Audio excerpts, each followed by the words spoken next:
महाराज जी कहते हैं कि कोई बिना वजह कोई किसी के विरुद्ध नहीं होता, जात से कोई अशुद्ध नहीं होता, कोई तो कमी रह गई होगी धर्म में, तो नहीं तो महलों का रहने वाला राजकुमार कभी गौतम बुद्ध नहीं होता। आपसे प्रश्न है कि धर्म बड़ा है या संविधान? देखो, बात यह है कि आपके प्रश्न की दो तरह से व्याख्या हो रही है जी। आपने कहा राजमहलों का रहने वाला राजमहल छोड़ करके गौतम बुद्ध बनता है, लेकिन अब गंगा उल्टी हो गई बंधु जी। अब सन्यासी भी सन्यास छोड़ करके मुख्यमंत्री प्रधानमंत्री बनने के लिए लालायित रहने लगे।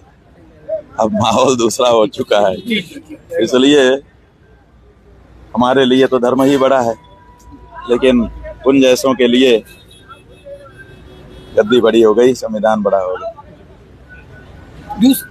दूसरा प्रश्न है महाराज जी, आज आप जो है गौ माता को माता का दर्जा दिलाने के लिए तो निकले हैं जी, यही तो देश है साहब आपकी यात्रा का। तो जो सरकार है इसे तकलीफ क्या है, जबकि भाजपा सत्ता में गाय के नाम पे ही आई है? बात बिल्कुल सही है। आप सवाल जिस तरह से पूछ रहे हैं बिल्कुल साफ है कि आपको समझ में नहीं आ रहा है। अरे भाई, जिस मुद्दे को लेके आप आए थे उसी मुद्दे की तो बात की जा रही है, कोई दीगर मुद्दा थोड़े है। लेकिन इसका जवाब आज तक उन लोगों ने दिया नहीं कि उनको दिक्कत क्या है। लेकिन अनुमान लगाने वालों ने खूब बखूबी अनुमान लगा लिया है कि स्लॉटर हाउस से जो बड़ा चंदा मिल रहा है यही इसके पीछे कारण है, दूसरा कोई कारण नहीं। ठीक है। लास्ट प्रश्न है महाराज जी कि आपको योगी जी ने शंकराचार्य नहीं माना, इस पर क्या कारण था, ये क्यों आप पे ब्लेम लगा? ऐसा है कि योगी जी के मानने से ना हम शंकराचार्य हो जाएंगे और ना उनके ना मानने से हम शंकराचार्य नहीं रहेंगे। ये ताकत उनके अंदर नहीं है, ये शक्ति उनके अंदर नहीं है।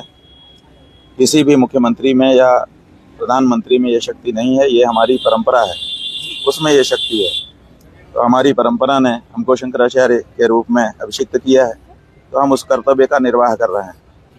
अपने कर्तव्य के निर्वहन में ये जो गौ माता की रक्षा का मुद्दा हमने उठा लिया, ये उनको पसंद नहीं आ रहा है। वो कह रहे हैं इस पे मत बोलो, तो हम बोलते जा रहे हैं। हमारा जो अंतःकरण है, हमारा जो जमीर है, वो हमको इजाजत नहीं देता कि हम गौ माता के ऊपर अन्याय होता देख करके भी चुप रहे हैं। तो इसलिए हम बाध्य हैं अपने अंतःकरण से बोलने के लिए। उनको ये पसंद नहीं आ रहा है, इसीलिए उन्होंने ये सब हमारे ऊपर एक के बाद एक लगाए रखा है। प्रयागराज में आपको स्नान करने से रोका गया, इस पे क्या कहना है? वही कारण है। प्रयागराज में भी जो कुछ हुआ उसके बाद या उससे पहले भी बहुत कुछ हुआ, वो सब इसीलिए ये बात मत करो, गौ माता की रक्षा की बात मत करो। रामभद्राचार्य जी आपको उलूल जुलूल बोलते हैं, जगत गुरु की डिग्री है, और आपको कहते हैं शंकराचार्य नहीं है। रामभद्राचार्य जी को ऐसा कहना चाहिए अथवा नहीं कहना चाहिए, गलत बात यह है कि वो खुद जाने कि उनको कहना चाहिए कि नहीं कहना चाहिए। अगर वो ऐसा कहते हैं तो उनके बारे में जनता की ये धारणा बन जाती है कि आदमी कुछ भी बोलता है, तो उन्हीं की हेठी होती है। अपनी हेठी खुद जब वो करवा रहे हैं बाजार में खड़े होकर, तो कोई उसके लिए क्या करेगा?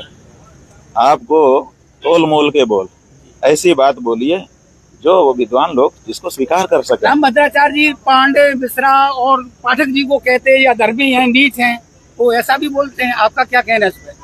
बात यह है कि देख तो पाते नहीं है, वो केवल अंदाजा लगाते हैं कि कौन ऊपर है कौन नीचे है, ऐसे। बहुत बढ़िया। और अपने आप को इतना ऊंचा मानते हैं कि उनके लेखे ऐसे सबको नीचे ही नीचे, तो सबको नीच कह देते हैं। बताइए। आपका बहुत बहुत शुक्रिया, धन्यवाद। जो भी ऊंचाई पे बैठा होगा ना, जी, वो किसी को नीचा नहीं समझता। बहुत गुरु भगवान की।